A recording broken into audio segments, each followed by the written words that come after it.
The epistle called a certain letter or the letter of a certain person, which is circulated under the name of Alexander, king of the Macedonians, is an interpretation that most acutely reveals to the wise the hidden composition of the philosopher's stone. Alexander, in his epistle on the art of the sun, speaking in the image and likeness of the world, briefly states that one should found their understanding on this demonstration, for it shows that the art is derived from the creation of man, in whom all things exist. For just as the microcosm, the lesser world, i.e., man, is composed of 4 different powers, so too is this art composed of the natures of the woman, some of which we briefly narrate, demonstrate, and present, because the greater world was created from 4 natural and composite powers, the first of which is appetitive, the second digestive, the third attractive or retentive, and the fourth expulsive, which is purifying.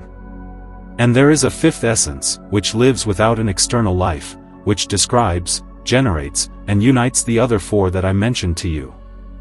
I have laid out their disposition, and it is in this art like a key to a chest, which, if taken away, allows it to be opened, and the whole thing is dissolved.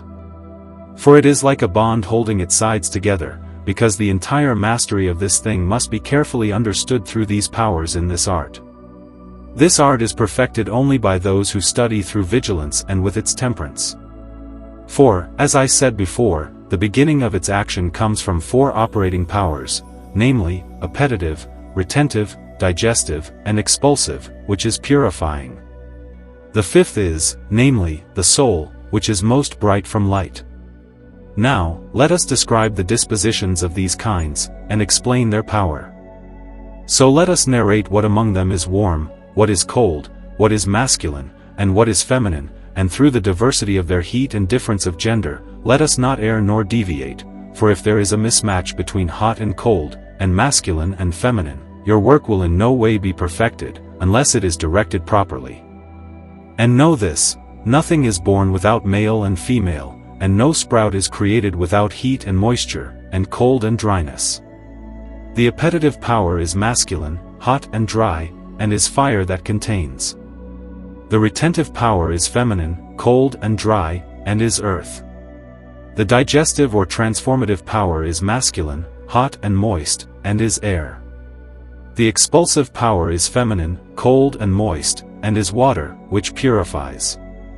Now the 5th essence is truly life itself, which is proper to itself, neither hot nor moist, nor cold nor dry, neither masculine nor feminine.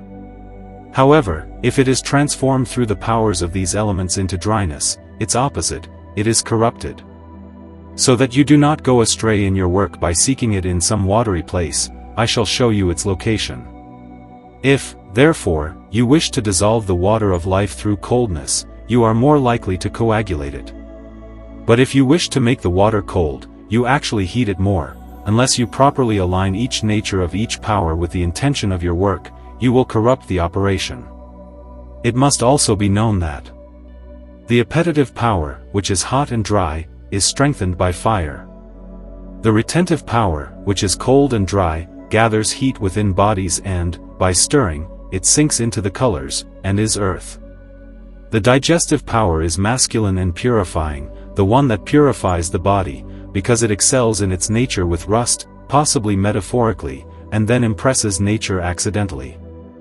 It is hot and moist, and is air. The expulsive power, which is purifying, is feminine, and it drives out all impurities.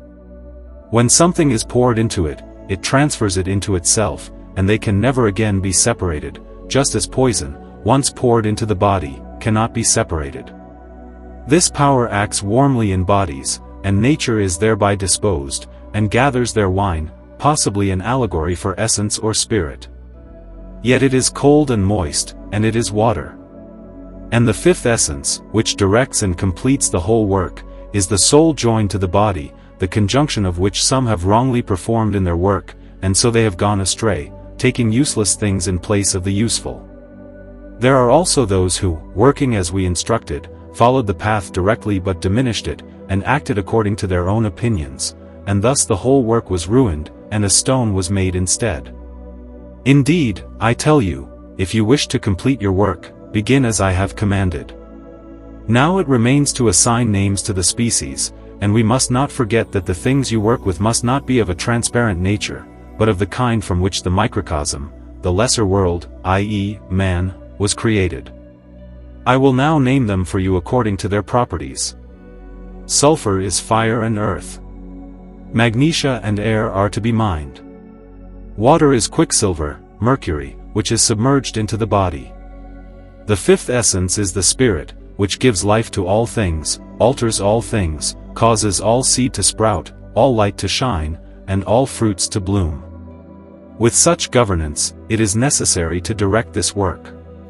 And know, as said before, to properly unite the natures, masculine with feminine, hot with cold, moist with dry.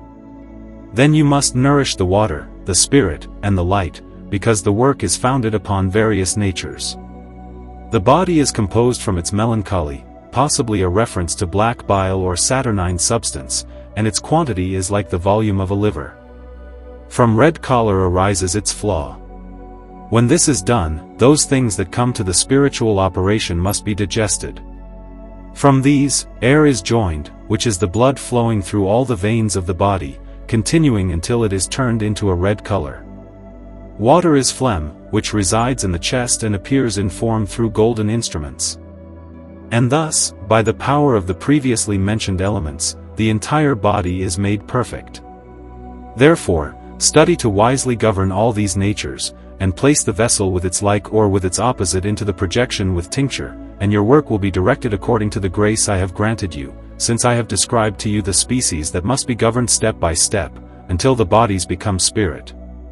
Then, by the wisdom of the art, nature is altered and transformed into another nature, and nature appears through nature.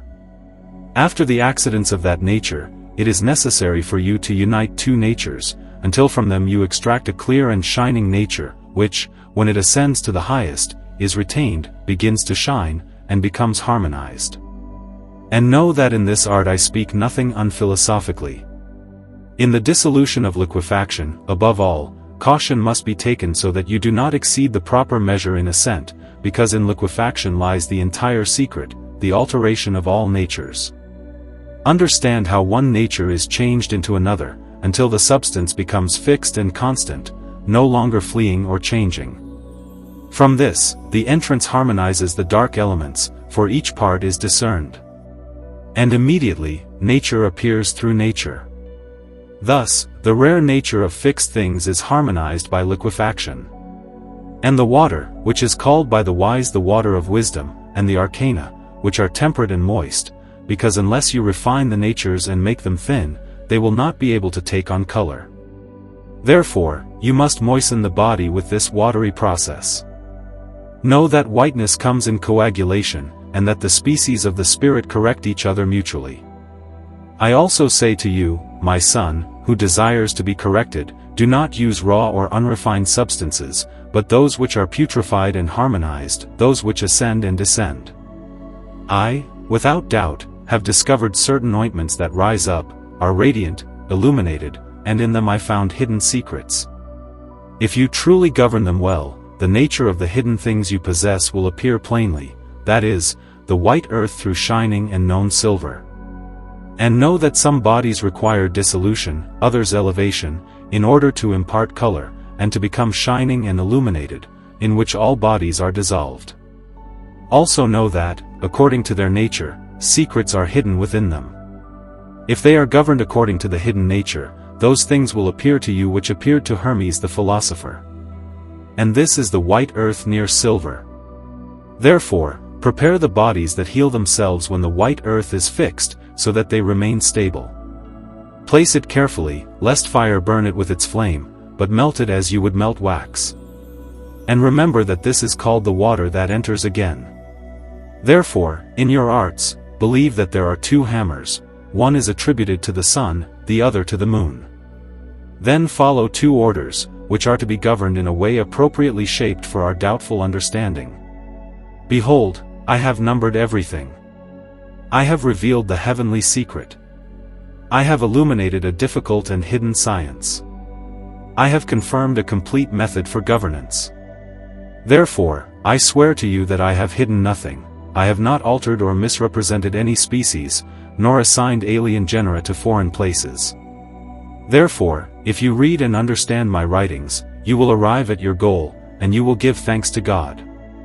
But if anyone's composition is weak and his temperament poor, he will not reach his goal, and let him not blame me for his ignorance, nor say that I have erred, but rather blame himself, for he has not arrived at his intended end.